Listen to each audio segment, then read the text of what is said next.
Saudações! Eu sou a Adriana, com orientação da professora Catarina Lima. Estou desenvolvendo um trabalho de mestrado na FAUSP, em que a gente estuda modos de paisagem na presença da agricultura urbana para a restauração de um trecho de mata ciliar no Rio Lambari, em São José dos Campos.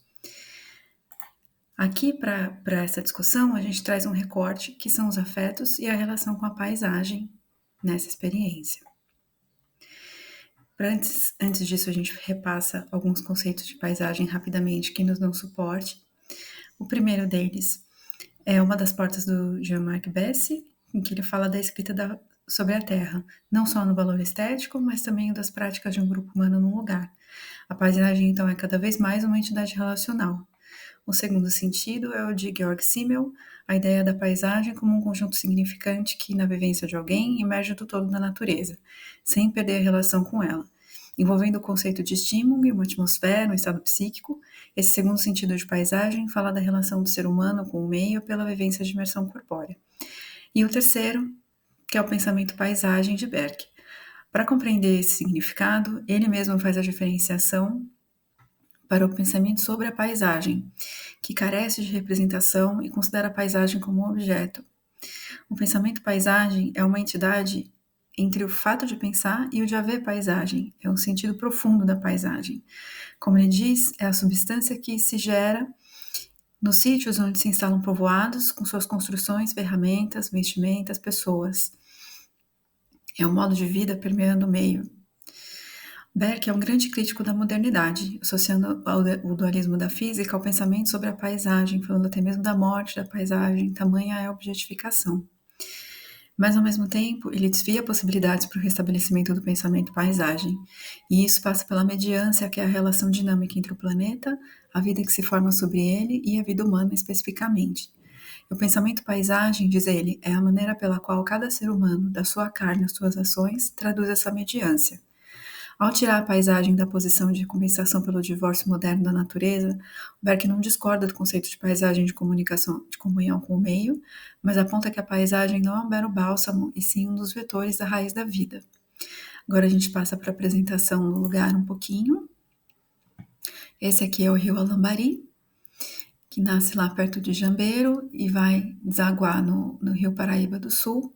A gente marcou aqui o bairro de estudo, ele fica um pouquinho distante do centro, e mesmo não sendo lindeiro às áreas rurais, ele guarda traços rurais. O bairro se desenvolveu muito em função da refinaria Henrique Lage, que é essa que está aqui, então muitas pessoas foram morar lá para estar perto dela, com ponto sua mão de obra, e também pelo valor baixo dos loteamentos que estavam se formando ali. A nossa área de estudo é essa aqui, que hoje se chama Florestinha. De um lado tem o Parque Alambari, que é de constituição recente, que além de área de lazer também se destina à preservação da mata. E do outro lado tem o remanescente de Mata Atlântica. Aí um dos objetivos com a Florestinha é unir esses dois fragmentos.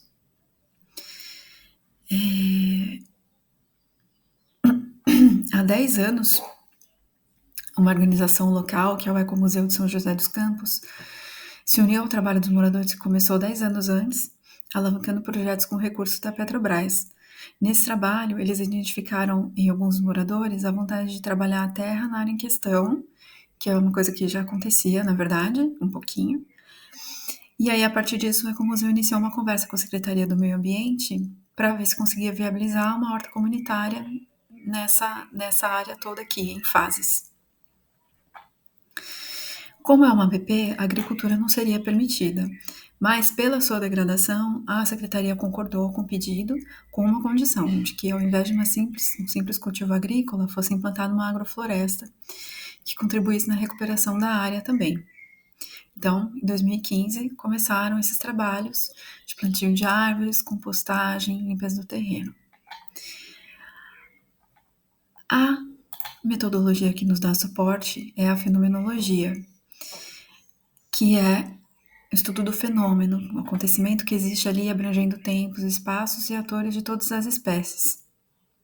Ao contrário da concepção cartesiana, para o qual o ego pensante cria a realidade verdadeira e a manipula, A concepção fenomenológica entende que a realidade do mundo é constituída na percepção do fenômeno. Para acessar o fenômeno, parte-se da primazia das vivências com as nuances de corpo próprio.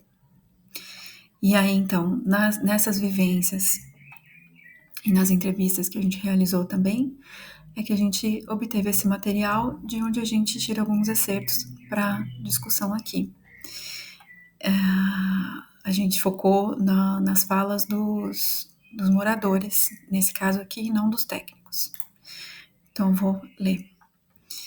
Aqui não tinha nada, assim. A gente saía de fim de semana, a gente ia para aquela matinha ali, juntava, eram 3 casais. A gente ia com os filhos, a gente ficava lá brincando de Tarzan, se pendurando no cipó. Era tranquilo isso aqui, sabe? Era mais legal porque a gente, para ir pro mato, não precisava andar tanto, era só abrir a porta. E agora não, sabe? Cresceu. Eu acompanhei toda a violência aqui, sabe? Que foi terrível. Esse rio aqui era depósito de cadáver.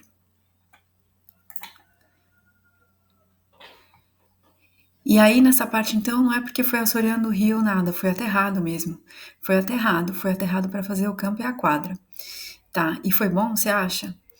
É, eu não acho não, tirou tudo, né? Acabou com tudo que tinha ali, os bichos que viviam ali.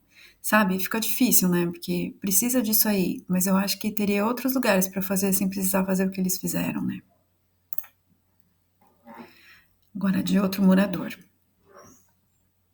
Essa área, na verdade, era um grande transtorno para a gente. E essa área aqui sempre vazia, sempre, sempre vazia. A gente passou a frequentar esse espaço mesmo por conta de que o Ecomuseu começou a fazer as entrevistas. E aí começou a questionar. E aí foi evoluindo e a gente foi criando cada vez mais relação com esse espaço. De mais uma outra moradora. Em 2016, nós conseguimos um cantinho aqui que o Vicente cedeu para a gente fazer uma horta, para as mulheres fazerem uma horta. Vicente cedeu porque era o seu Hélio e o seu Vicente que praticamente cuidavam disso aqui. Então eles tinham um pouco de controle, de ciúmes, né? E a gente falava, ó, isso aqui não é meu, seu Hélio, não é do senhor, mas é de todo mundo, é nosso. Para eles entenderem que o espaço era de todo mundo. Daí eles cederam um pedacinho pra gente. Só que eles não contavam com a força das mulheres. Hoje o Cantinho das Meninas produz geleias, coloral e outros itens para venda, e boa parte da matéria-prima vem da florestinha.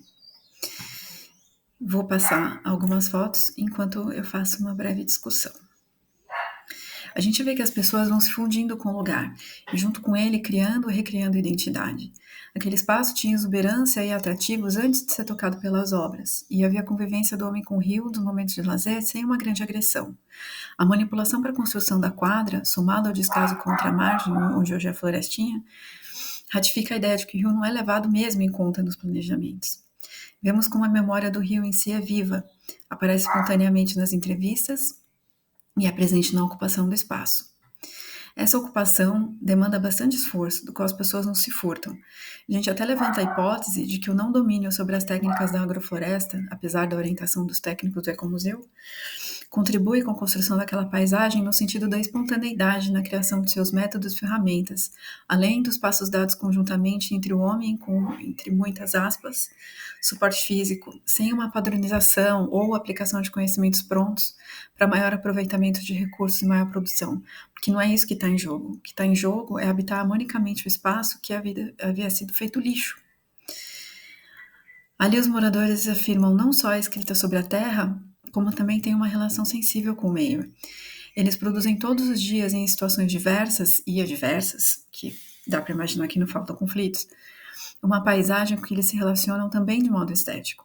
A relação utilitária e de fruição não se excluem, elas se somam, se complementam. Um bom exemplo disso é o Cantinho das Meninas, já que não se configura uma extração simplória de produtos daquela terra. Isso começou com a conquista de um espaço para as mulheres, passou pela recuperação do solo, pela convivência, elas fizeram amizades ali, depois para as colheitas e a decisão de como aproveitá-las, numa situação de necessidade de aumento de renda também. É como uma comunhão respeitosa com aquele lugar, mas sem excluir as necessidades da vida.